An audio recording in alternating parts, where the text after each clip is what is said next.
Hey, what's up, family? This is your host, Stan, of the podcast, Talking with Friends. This is a weekend edition. It's real short, real sweet. I told y'all that last episode that I am an 80s baby. So 80s movies, I love them. Ghostbusters, Back to the Future, all of that stuff. So I caught a glimpse of an old one that that was like a cult classic. It was Pee-wee's Big Adventure, the movie that he had. And I watched the movie and something stood out to me. It's a part of the movie where the pet shop catches on fire. That I think Pee-wee's girlfriend works there. I'm not sure. But the pet shop catches on fire. And Pee-wee has to get all of the animals out of the pet shop. And it's something. It was funny. He gets out all the nice, friendly, small animals. He does the birds. He does the ducks. He does the goldfish. And he comes to a point where he sees the snakes. And he's like, nope, I'm going to go do something else. And he goes to get some more animals. And he puts those animals out. And he comes back to the thing. And it's the snakes are the last ones that have to go out. The only thing is, he doesn't want to touch the snakes. It's clear that he doesn't want to touch the snakes. And I don't know if anybody remembers the movie. I'm pretty sure you do. He doesn't want to touch the snakes. At the end of him getting all of the animals out, he realizes that he has to grab these snakes and take them all out. It's like 20 of them. I don't know. I remember the count of them. But it's a bunch of snakes. So he has to take the snakes out and basically take them out of the burning pet shop and get them out of the store as well. What stood out to me in this part of the movie was the thing that he wanted, the thing that he knew he had to do, he kept not doing it until the end. He knew it had to be done, but he didn't do it. Like, it wasn't the first thing that he went in there and got, knowing that the pet shop was on fire. He went in there and he got all the other stuff out. The stuff that was easy, the stuff that was nice, the stuff that was cuddly and furry. He went and he did that first. And when he came to the snake thing, he was like, no, I'm not going to do it. I'm going to get some more. And but then he ultimately makes the decision, I got to get these snakes. I got to get them out. And he collapses with the snakes in his hand once he gets them out of the thing. But it just stood out to me that that's kind of how we are. I'll speak about me. That's kind of how I am. The thing that I don't want to do, I will clearly push it to the back as much as I can. I remember being in college. I was studying for my psychology degree, my associate's degree in psychology. And they were like, okay, this is your syllabus. This is the classes that you got.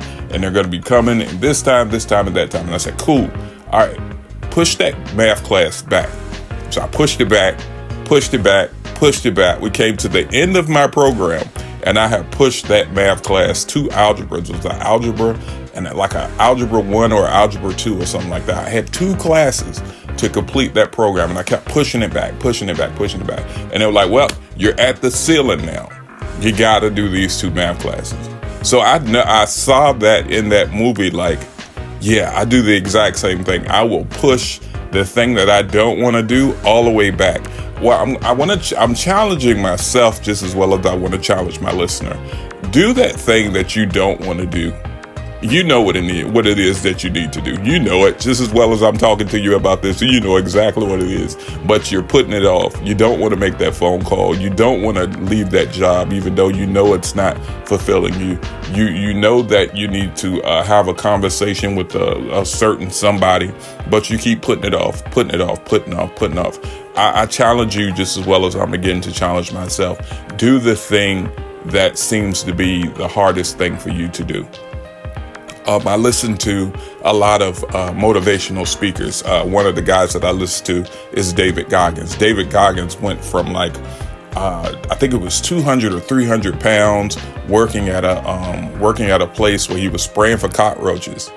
But he knew there was more in him, so he challenged himself and said, "You know what? I'm gonna join the Navy SEAL." And the Navy SEAL guy was like, when he signed up, the guy was like, "Man, you can't shed that much weight in the amount of time that you're going to need to shed it."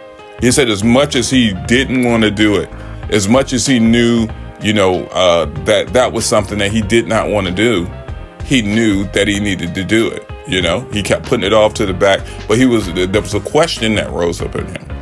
What are you leaving on the table? What are you personally leaving on the table if you never push yourself to do the thing that you don't want to do? Long story short, Dave becomes like, they consider him the strongest man on the planet because he's done it so many times, hell week after hell week in the Navy SEALs, all of these things that he did, but all these things he said he doesn't want to do. He doesn't want to put on his shoes and wake up in the first thing in the morning and go running, but he laces them up and he goes and he does it. We don't want to get up in the morning and go to that job, but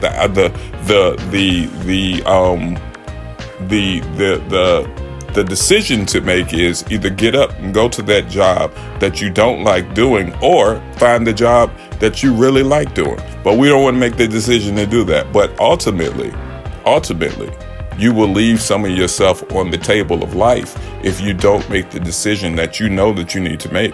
No matter what it is, you know the decision that you need to make to change your life for the better. And I don't know. I know I got a lot out of that one little part of that movie, but it just resonated with me.